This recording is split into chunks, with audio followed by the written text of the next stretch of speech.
And now, your Pickle Gals. Hi, everyone. Welcome to Season 2, Episode 3 of the Pickle Gals. I am Krishan Spackman. And I'm Rachel Rodney. And together we are the Pickle Gals. Hey, as promised, we told you that Season 2 was going to be full of fantastic and special guests. And this episode is no different. We have a really wonderful person and guest on our show, and a topic we actually haven't spent a whole lot of talking about, right, Rachel? Mm-hmm. Yeah, not yet. No, not yet. Today's the day. So with that, court is now in session.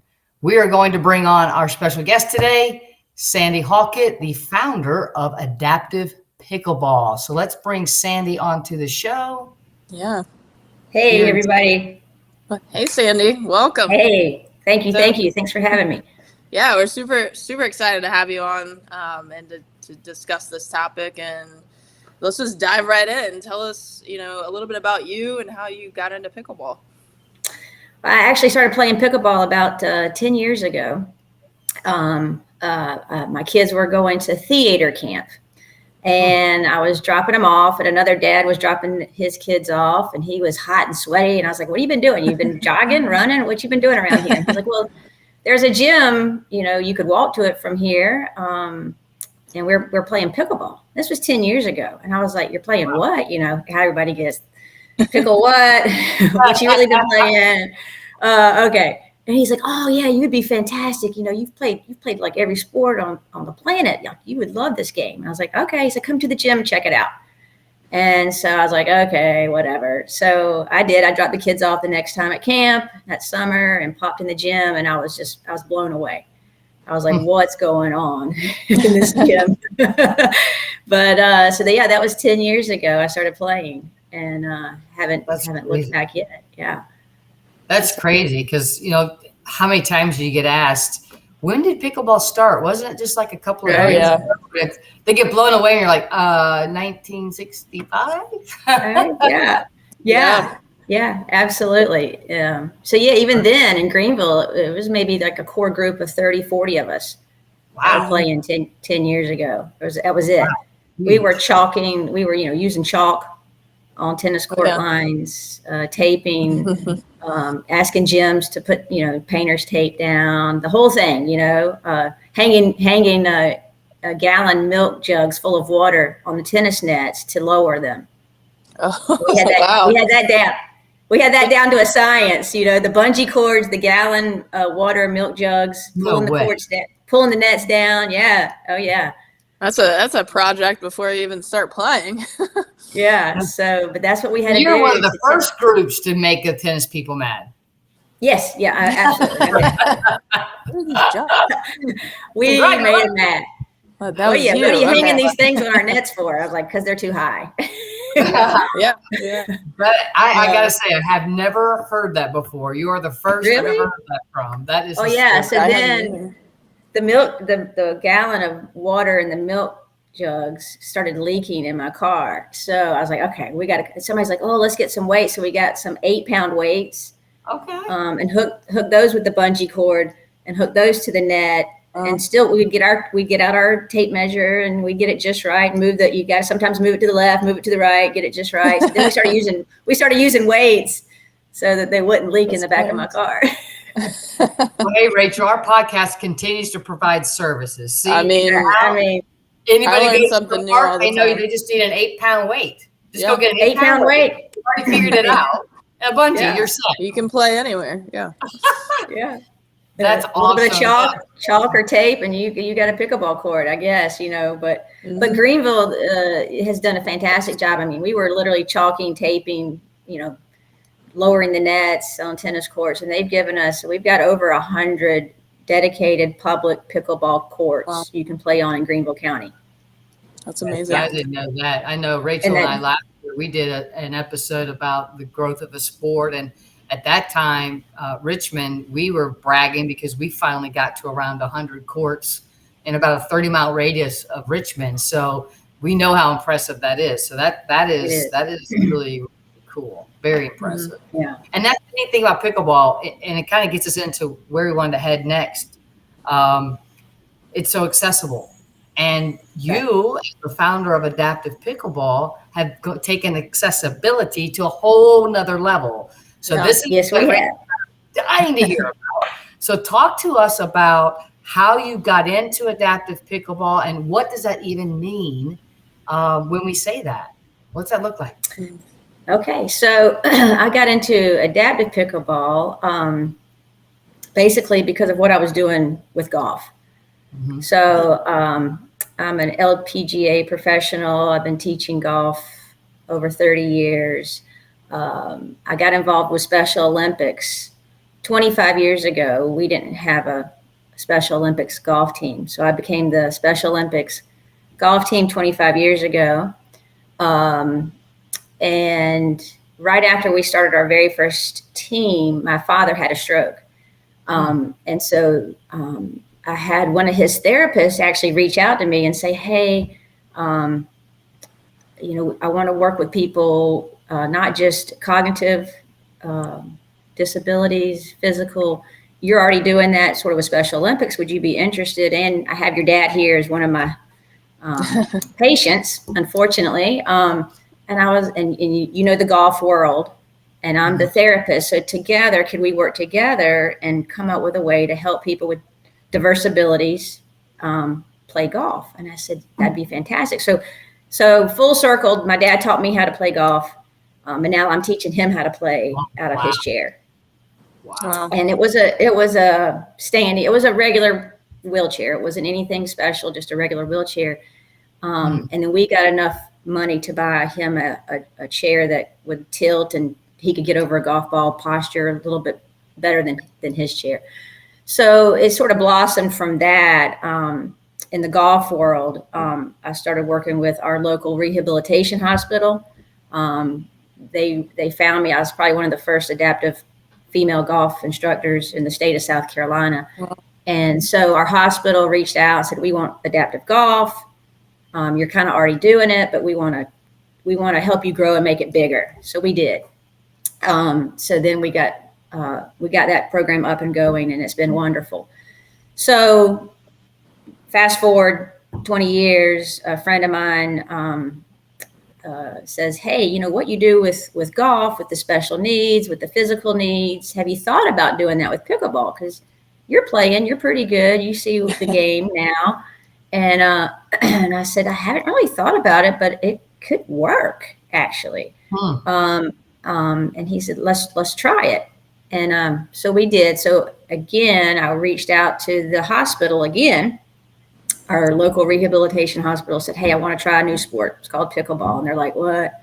Whole thing. And their big thing was it didn't work. It doesn't work for tennis for us. It didn't. We tried it with tennis a few years ago. It wasn't a great response. We found the participants weren't having a lot of early success. We'd lose them, the interest. It was just harder to do. And I said, well, this isn't tennis. This isn't tennis, number one. It's right? Not tennis. Right. So I probably asked them for 2 years before they finally said, okay, let's just appease Sandy. She's been driving us crazy for 2 years. Let's do this. And we did it. And we couldn't get anybody to leave the gym. Nobody wanted to leave. Oh, wow. When's the next one? The therapists were like, oh my gosh, you've got something here. I mean, they brought the chairs. So that was a big part of me getting started was I had no sports chairs to put people in to play safely, because regular chairs tip over. They just do. And we've seen it happen.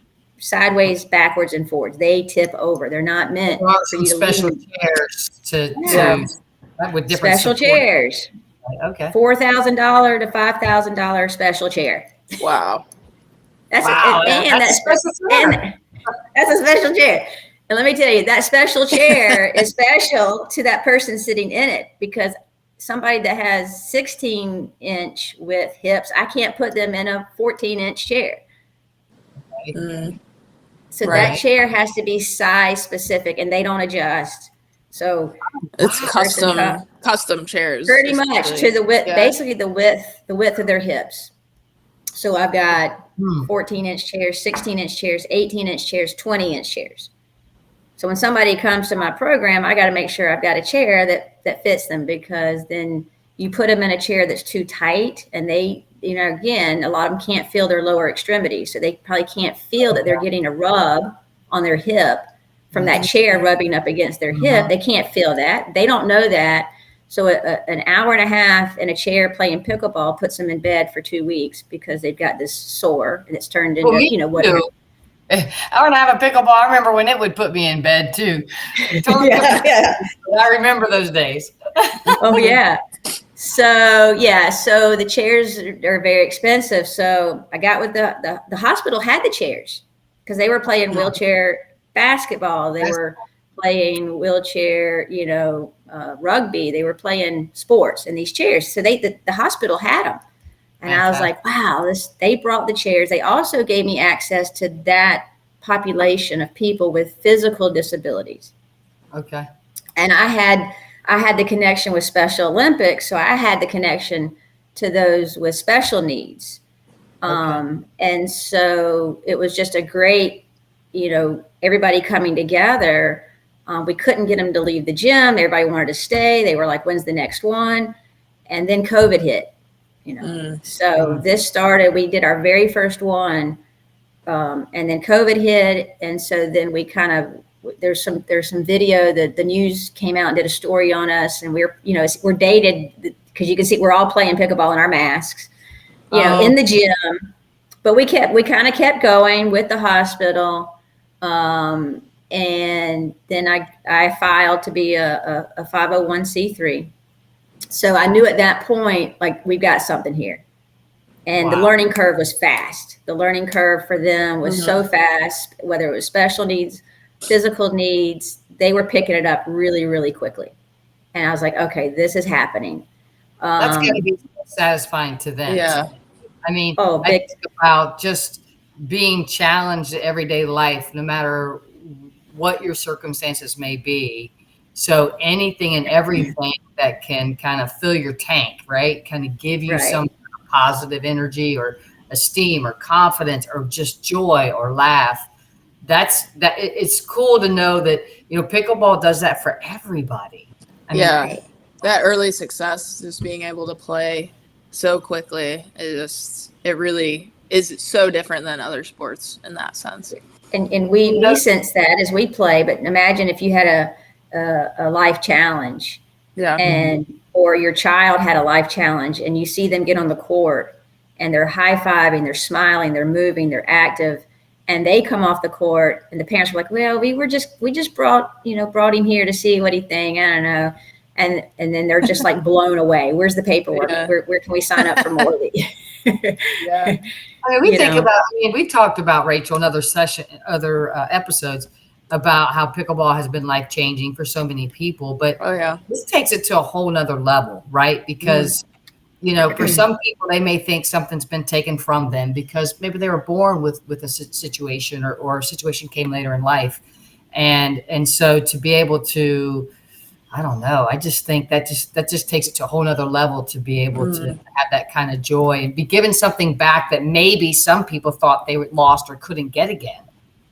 Yeah. Right. Like, I don't have a physical disability, but my basketball career ended early because of an injury. I walked away from sport for 25 years, and pickleball came back into my life, and people are like, why are you so passionate? I'm like, it goes way beyond the sport and the reasons a lot of people talk about. For me, you gave me back a part of my life. You gave me back part of my identity. And I can't put that into words or a number for you. And so that's resonating right now with me and kind of really, I don't know, bringing that up for me, just hearing you talk about it. I mean, it's so true. When you talk about it changes lives, this will sound crazy, but we've had people tell us that APB has saved their life. I believe that. Yeah. So, and I think too much further. And I'm sorry to interrupt you, but I don't want to forget, because I'm old. I don't want to forget this $4,000 for a chair. It makes me immediately go to, how do you get funding? is there something we can do? Like, how can people help support your program? Because $4,000 a chair and you're changing lives, that's not a lot of money to change a life, but it is still a lot of money, and you're a nonprofit. Right. Yeah. Well, thank you for that.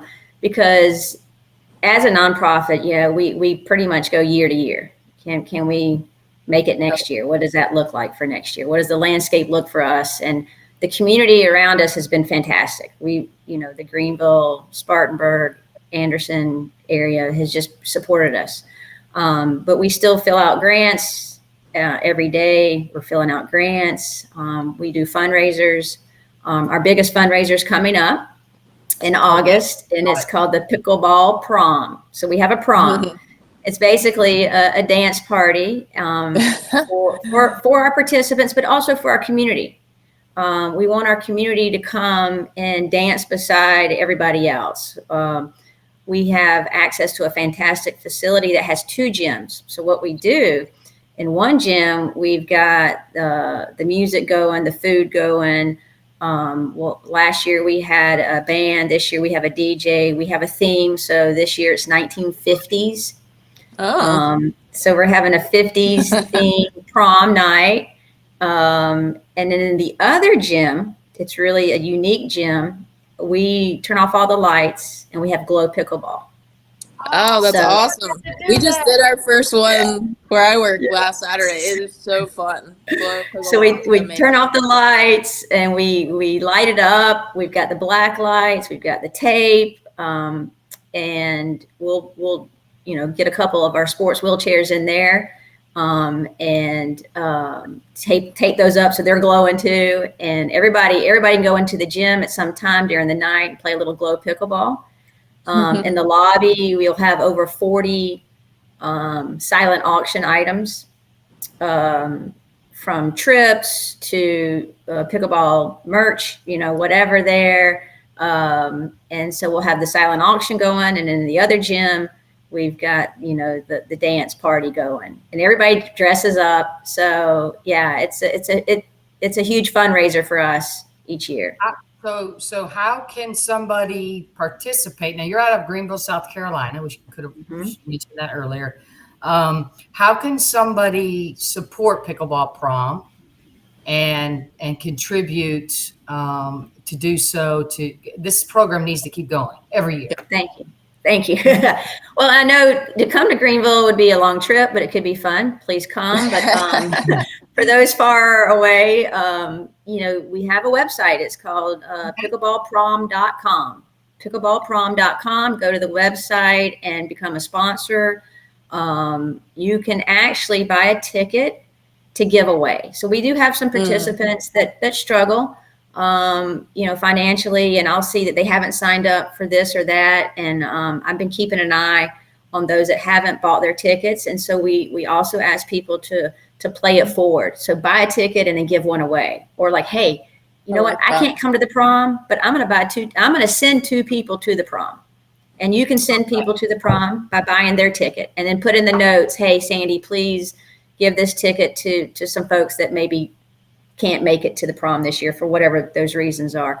And so you can go as big as being our sponsor to as small as send another person to the prom. So we would love any support. You want to send some folks, Krishan? Rachel, let's do it. We want to send some folks. Okay. We want in on this, right?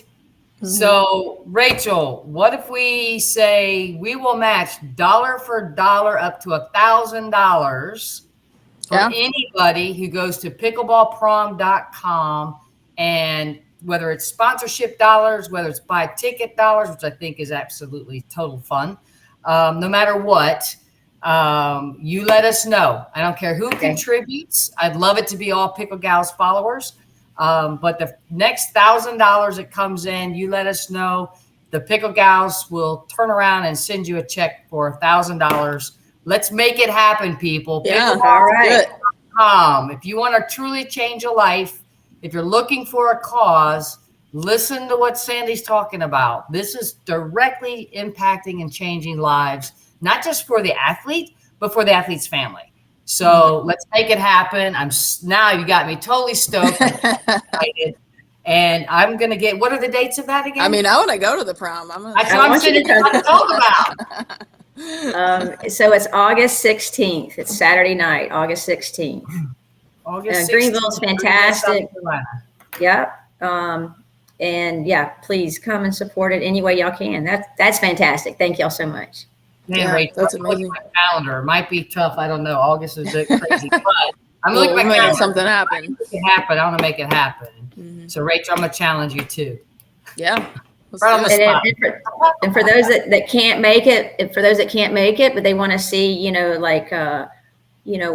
what their contribution helped, we'll definitely put stuff on our Facebook. So we've got Adaptive Pickleball as a Facebook group, and then we also we'll get a photographer there for the event and put all the pictures on pickleballprom.com so you can see where your dollars are being spent that night, and then of course they can see all of our events on our website too, adaptivepickleball.com, so they can see that we're and what's really neat is, a lot of nonprofits, when you're filling out all your paperwork, there's a big number that is what percentage of your funding goes back into your programs. Right. Mhm. And that's a big number in the nonprofit world, as I'm learning this.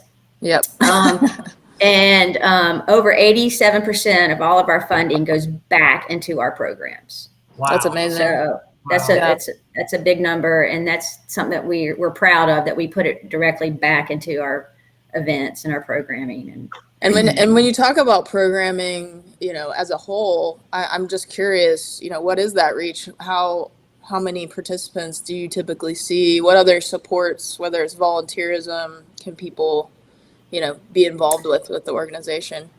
Yeah, so I mean, our numbers are just like the game itself. The numbers in pickleball in general.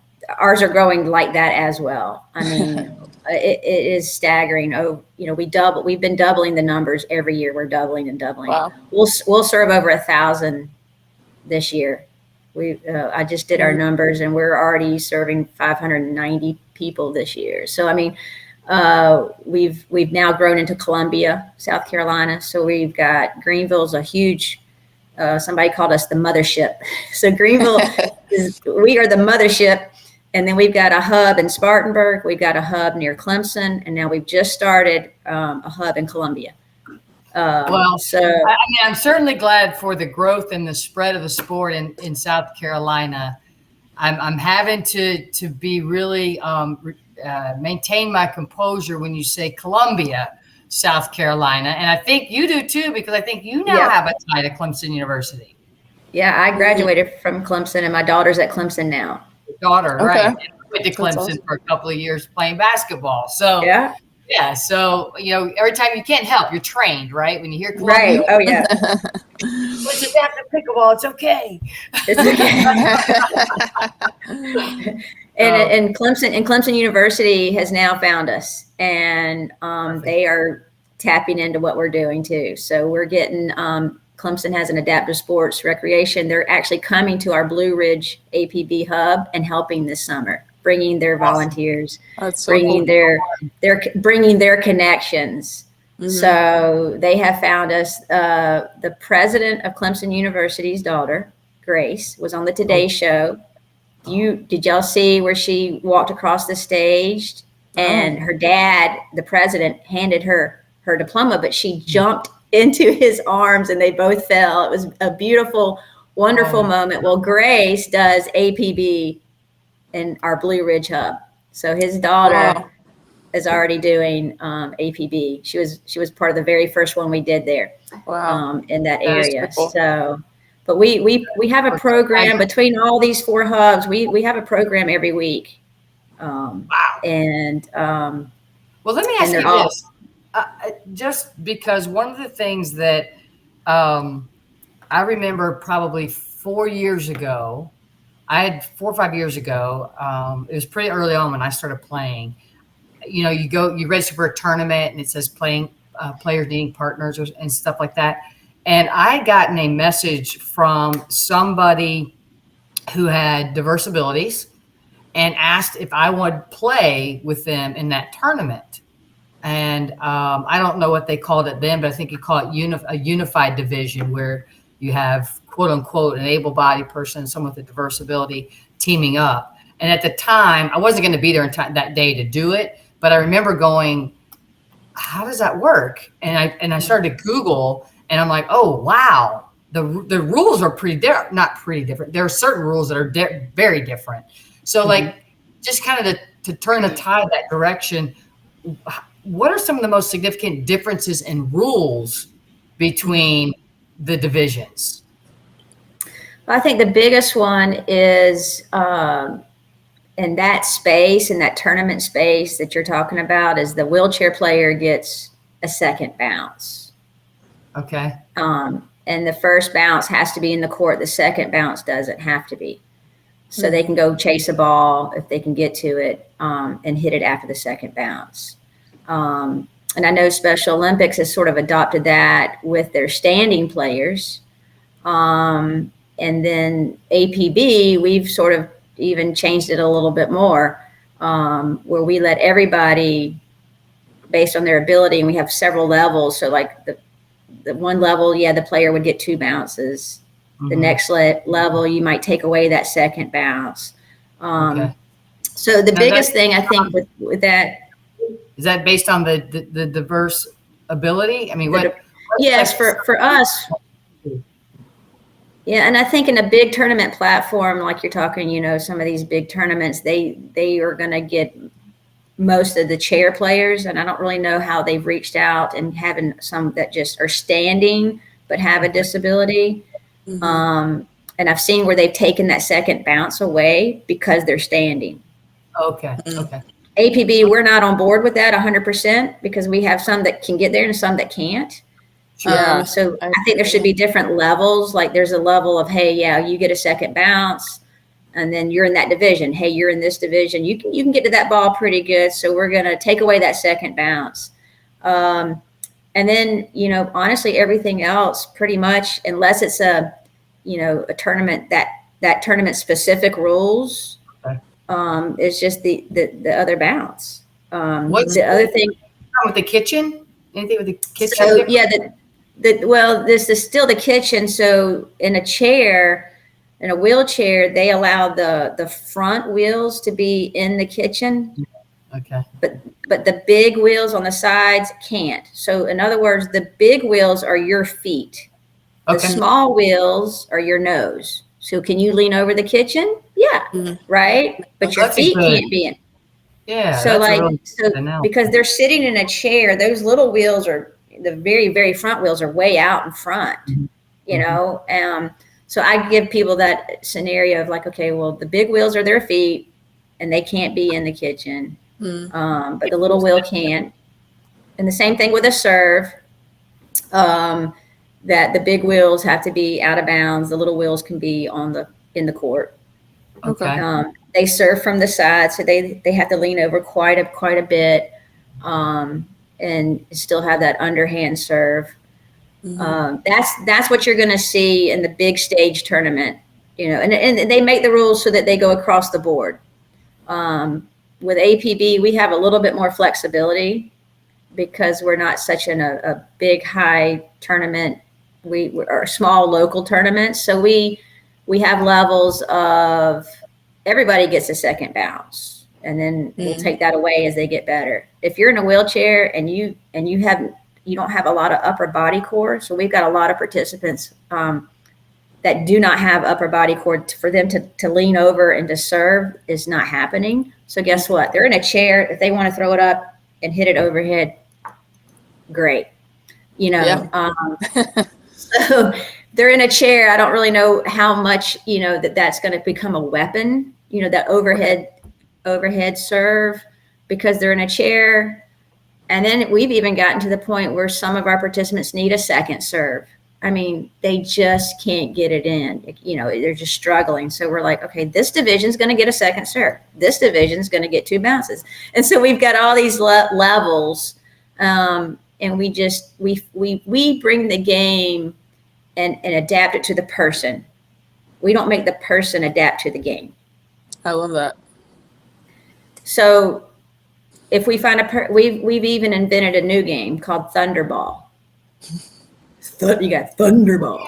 Thunderball. Let's go. What is that? Let's go with Thunderball. So we've invented this game called Thunderball, and what we did was we took away all the hard rules of pickleball. We got rid of them.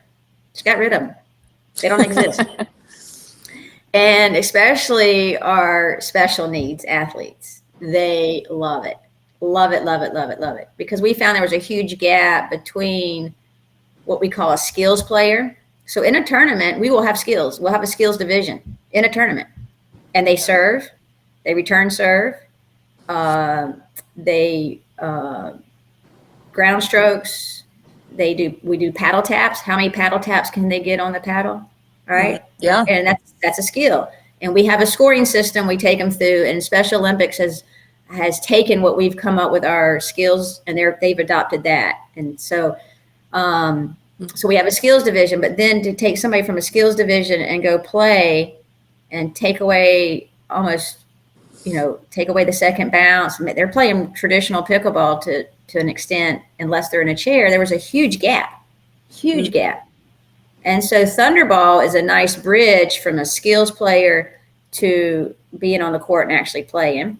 So Thunderball is pretty cool. I mean, it's rally scoring. You stay on the same side. You serve where you have success. So if a player needs to step into the court 4 steps into the court and serves. You serve where you have success. And the non-volley zone doesn't exist. It's just a fun way to play. And the first rule of Thunderball is you have to come up with your team name. So you got it. What's your team name? And then you have a coach that stays over there and helps, and you can play Thunderball unified with a coach, or you can play all 4 players are special. But our athletes have really embraced Thunderball, and they love playing. So that's been a nice game to play when we have the 2 extremes, skills and actually playing a traditional game of pickleball. It's a big gap there. So we fill that gap. So what I like about those, when you said, excuse me, when you said you're adapting the game to the player. Yeah, that's very cool. Really cool. Yeah. Yeah, we can't ask everybody to play by the same rules. We just can't. In this world, in this community that we serve, we know we've got to adapt the game to them, and we do. So when we talk about Special Olympics, I'm just thinking about, let me back up. Who governs the rules for adaptive pickleball? Like at a tournament, is that still USA Pickleball? No, nobody governs us. We're free. I mean, if our participants go to a tournament, they play by that tournament's rules. Oh, right? Okay. I mean, and we try to prepare them. Hey, you want to go play in this tournament? Okay, well, here are the rules. We're going to have to work really, really hard you're not going to have that extra serve, or they're going to take away your second bounce. Are you really ready for this? So the second bounce rule is not in the division. It's just for chair players on your big platform. Yeah. Yeah. And I've got athletes that just, bless their hearts, they need that second bounce. And so then they're saying, well, that player should be in skills. And I'm like, no, they've graduated out of skills. I don't want to keep them in skills the rest of their life. Like they graduated out of skills. They've proven to me, and we have a scorecard. We keep score. They've proven to me that they can't get any better at skills. They've hit the max. They got skills down, but they're not quite ready for traditional pickleball with 1 bounce. Like, all right. So, and I think that's important for even tournament directors. That's something that we work with our local organization, Sportable, to what you're speaking on, which is what would work for your group of folks that are coming out to our tournament. Like, better than we do what's going to work, so they have a great experience. Right. And I think that's important in that space. So we've partnered with our local tournament, the Greenville County Smash. It's huge. The Smash now runs 4 days. They'll have over 700 participants, and it's just a local tournament that we put on here in Greenville with our Parks and Rec. And Stephen that runs that, I mean, we meet every year and we talk about what the divisions for adaptive looks like. They have welcomed a division within this tournament for adaptive pickleball, and it's been fantastic. And we're constantly working it and changing it. Well, this worked and this didn't work, and it's really open, and everything is unified. So unified is a coach, a player, able-bodied, playing with somebody with a life challenge. So until we get bigger, it's all unified. We have 3 different divisions. We even have a skills division in the fall. Once a year, we'll host a skills division.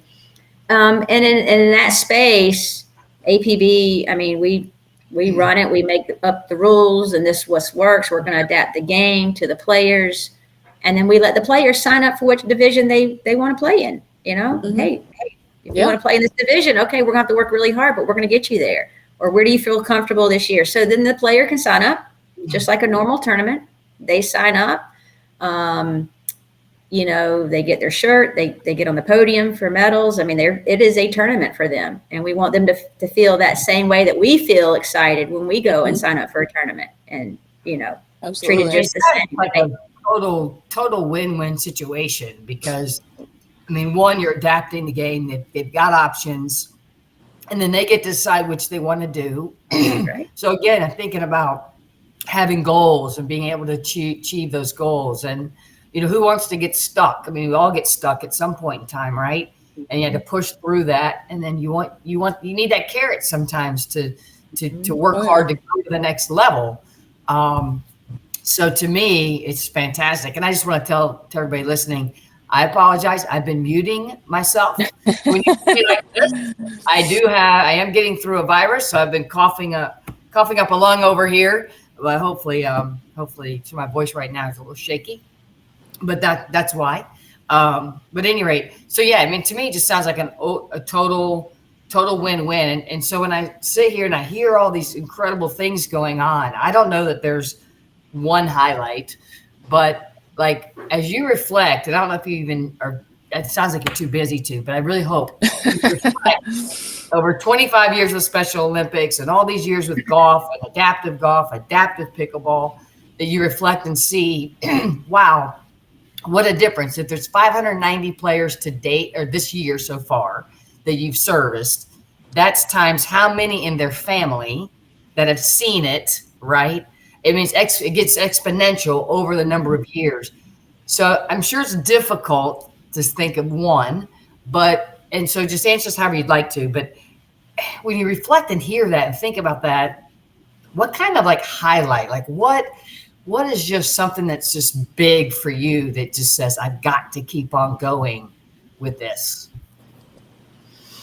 There's a lot, right? Yeah, it's hard to pinpoint one. But I think we got to keep going because we're changing lives. We're saving lives. We got to keep going. We serve our veterans. We give our veterans a place to come and play and be together. We have a veteran who's also a physical needs participant. He is a leg amputee. And he was homebound with fear, anxiety, depression, PTSD, wouldn't leave his house. And he came to Adaptive Pickleball. Everybody got to know his name. He comes down the hill and they're like, Gary's here. Come on, Gary, come on. And he's like looking over his shoulder, like they're excited I'm here. They remember my name. And they want me to join a game. Like, hey, we need a third. Come on down. You know, we've been there. You know, you get to the courts and you forget to stretch because somebody's like, come on, Sandy, I need you over here. And I'm like, okay, I'm so excited. And we gave him a family, and he'll tell you APB is his family. Does he have a ticket to the prom yet? Yes. Yep. Oh, does he have his ticket? I'm sorry. I don't know. I'll have to go back and look if he's got his ticket. Rachel and I got his ticket. Okay, I will tell Gary you got his ticket. He will love that. Prom. Gary's going to the prom. I don't think he's bought his ticket, but so we got to get Gary to the prom. But so yeah, I mean, here's a man that wouldn't leave his house, and his daughters came out and they were just like, you've changed my dad's life. You've saved his life, and he'll tell you that we saved his life. Wow. because we gave him another family to come and feel safe and be part of a community. We got to keep going because we're building this community, and it's just affecting so many people. We had a participant contemplate suicide, but because they had signed up for the tournament, didn't want to let the coach down, knew we had APB coming up, knew that they needed there was something bigger down the road for this person to come and be part of, and chose not to go through. Wow. Yeah. So yeah. And there's more. I mean, the stories that are coming out are unbelievable. So you Sandy, see these articles. I have to interrupt you. You've got to stop and look in the mirror though sometime, because listen to that story. And if Sandy Halkett didn't come along when you did, maybe someone eventually comes along, but when you did, just remember Gary's story. It's amazing. Yeah. Amazing what you're doing. And I really, really hope that you will take a minute to go, I'm doing all right. I'm doing it. It's absolutely amazing. And I just want to, I know we have to wrap up, but again, I just want to bring people back to pickleball.com. Please go check it out. Also, Facebook, go look at Adaptive Pickleball. Has a great Facebook page. I go out there every so often, and there's all kinds of events that are going on. There's ways you can get involved, but you can change a life even just with buying a ticket to go to this prom. And this program has, if you've listened to this podcast and you don't think this program needs to continue year after year, decade after decade, something's wrong with you. I'm just going to go out on a limb and say something is wrong with you. So please participate. Again, the Pickle Gals are more than happy to and excited to match dollar for dollar up to the first $1,000. Rachel and I will look and see if one of us could possibly get down there for the prom. I would love to. My first dance, though, I want to get on Gary's dance card. Okay. I love that, and I love the veteran aspect of it as well. So, thank you so much, not for being on the podcast, but thank you for sharing your story and sharing with us. I learned a lot more than I had imagined about adaptive pickleball, and now when I say it's changed my life, I'm like, it hasn't done anything to me comparatively speaking. So, Rachel, any parting words before we wrap up today? No, I hope people, really look into this, because I think that's what pickleball does embody, is that community and the ability for everybody to have impact from it, whether that's joy or just that we can all play together. And so love what you're doing. Thank you. And let's spread the word. Okay. Thank you. Absolutely. Sandy, thank you so very much. And with that, Pickle Gal listeners, court is adjourned.